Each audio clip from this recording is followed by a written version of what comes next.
कहते हैं जियोपॉलिटिक्स में न तो दोस्त होता है न दुश्मन होता है। रूस के अब बहुत बड़े हिस्से को खा रहा है चाइना। जहां एक तरफ ये सब कुछ हो रहा है तो वहीं दूसरी तरफ चीन और भारत एक क्यों हो गए अमेरिका के एक पॉइंट के खिलाफ। और ये इतना बड़ा है कि अमेरिका हिल जाएगा। जानेंगे क्या कुछ चल रहा है जियोपॉलिटिक्स में, आइए जानते हैं इन खबरों को विस्तार से। ऐसा कोई सगा नहीं है जिसे चीन ने ठगा नहीं है। अभी ना चीन की और रूस की दोस्ती 1920 वाली दोस्ती हो रही है। 1920 वाली ऐसी दोस्ती जिस समय चाइना को बड़े ही अच्छे नजरिए से देखा करता था यूएसएसआर। उस समय यूएसएसआर था और उसने धीरे धीरे सपोर्ट करना शुरू कर दिया था नए नए कम्युनिस्ट रिज्यूम को, यानी कि जो उस समय कम्युनिस्ट शासन शुरू होने लगा था। फिर चाइना का सिविल वार चलता है, गृह युद्ध होता है और इस गृह युद्ध के बाद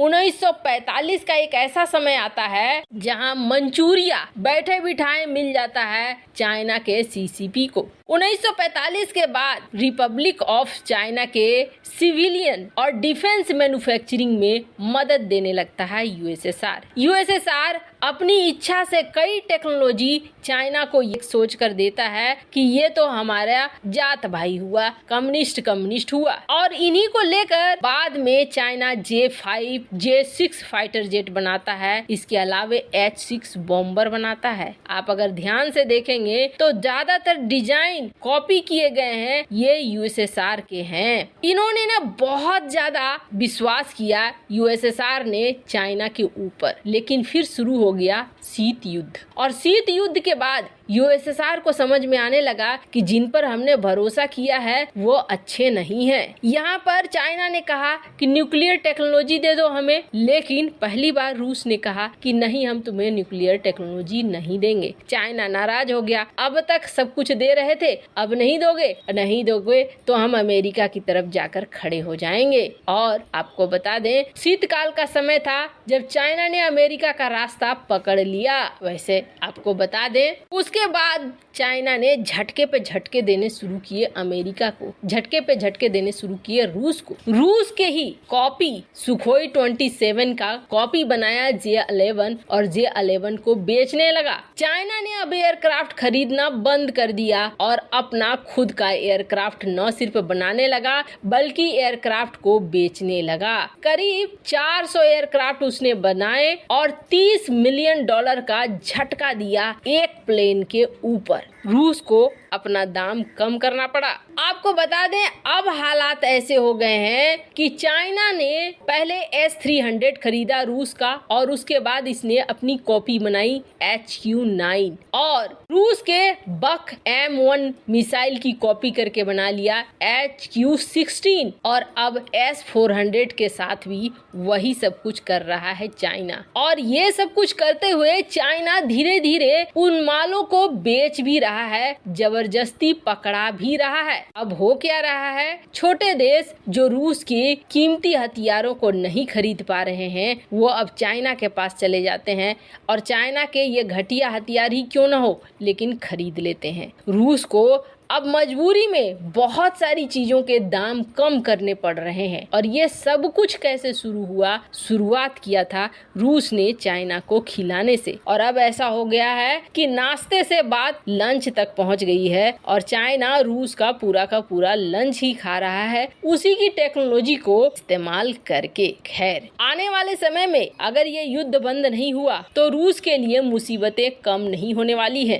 डिफेंस मार्केट उसका धीरे धीरे पूरी तरीके से खत्म हो रहा है, पर एक गैप भी बन रहा है जिस गैप में चाइनीज हथियारों पर लोगों को भरोसा नहीं हो रहा है। ऐसे में भारत के लिए मौका है कि भारत इस समय को पकड़कर आगे निकल जाए और जिसके लिए भारत कोशिश भी कर रहा है। ताबड़तोड़ भारत इस मामले में खर्च भी कर रहा है, बजट भी यही चीज बता रही है। जहां एक तरफ ये सब कुछ हो रहा है तो वहीं दूसरी तरफ पहली बार एक ऐसा मुद्दा आया है जिस मुद्दे पर चाइना और भारत एक तरफ दिख रहे हैं। वैसे चाइना और भारत के एक तरफ होने का सबसे बड़ा झटका अगर किसी को लगेगा तो ये लगेगा अमेरिका को। अमेरिका के लिए एक बड़ी मुश्किल खड़ी हो जाएगी। वैसे आपको बता दें, अमेरिका और पश्चिमी देश एक समय था जब ये मनमाना करते थे। वैसे हाल फिलहाल में भी ये मनमाना करते हुए देखे गए हैं। जैसे कि भारत में बात करें, राहुल गांधी के ऊपर न्यायालय के फैसले को, इसको लेकर किसी वेस्टर्न दुनिया को बोलने का हक नहीं बनता है, लेकिन इन लोगों ने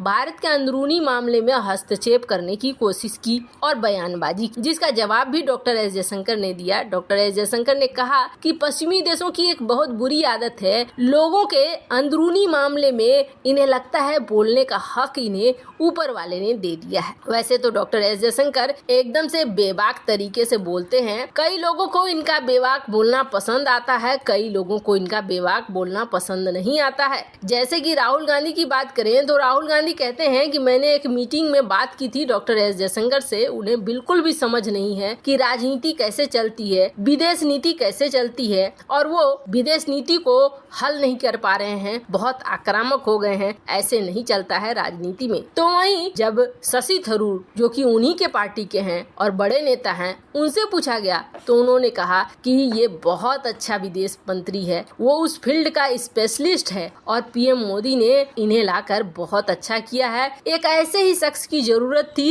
एक राजनीतिक शख्स इस पोजीशन को अच्छे से नहीं निभा सकता, क्योंकि डॉक्टर एस जयशंकर पहले राजदूत रह चुके हैं, दुनिया भर में घूम चुके हैं, इन्हें बहुत अच्छे से पता है कि क्या है ग्राउंड में। ऐसे में ये बहुत अच्छे से हैंडल करेंगे। तो एक ही जगह पे दो राय भले देखने को मिल रहे हैं, पर डॉक्टर एस जयशंकर के आने के बाद बहुत सारी चीजें बदली हैं और अमेरिकी दुनिया को एक के बाद एक झटका लग रहा है। अब पहली बार मौका देखिए, वैसे तो चाइना और भारत के बीच तगड़ी वाली दुश्मनी है, लेकिन एक जगह है जहां चाइना और भारत दोनों एक साथ आ रहे हैं और वो है ब्रिक्स। ब्रिक्स में अब एक नई चीज पैदा हो रही है जिसकी बात काफी महीनों से चल रही है और माना जा रहा है कि इस बार की ब्रिक्स मीटिंग में जो अगस्त में होने वाली है फाइनल हो जाएगा। और फाइनल होता है तो सबसे बड़ा झटका अमेरिका को लगेगा, क्योंकि ब्रिक्स अपनी करेंसी लाने जा रही है, कॉमन करेंसी। और ब्रिक्स अगर ये कॉमन करेंसी ले आती है तो फिर सबसे बड़ा झटका अमेरिकी डॉलर को लगेगा, क्योंकि इसमें बहुत सारे देश जुड़ गए हैं। मेंबर तो भले कम हो, लेकिन इसमें 50 से ऊपर देश हैं जो ब्रिक्स के से जुड़े हुए हैं। दुनिया की आधा से ज्यादा इकोनॉमी इस संस्था के जरिए हो रही है और ऐसे में अगर ये अपनी करेंसी ले आते हैं तो समझ लीजिए कि अमेरिका का तो डॉलर का बंटा धार हो गया। और ये एक पहला मौका दिख रहा है जहां चाइना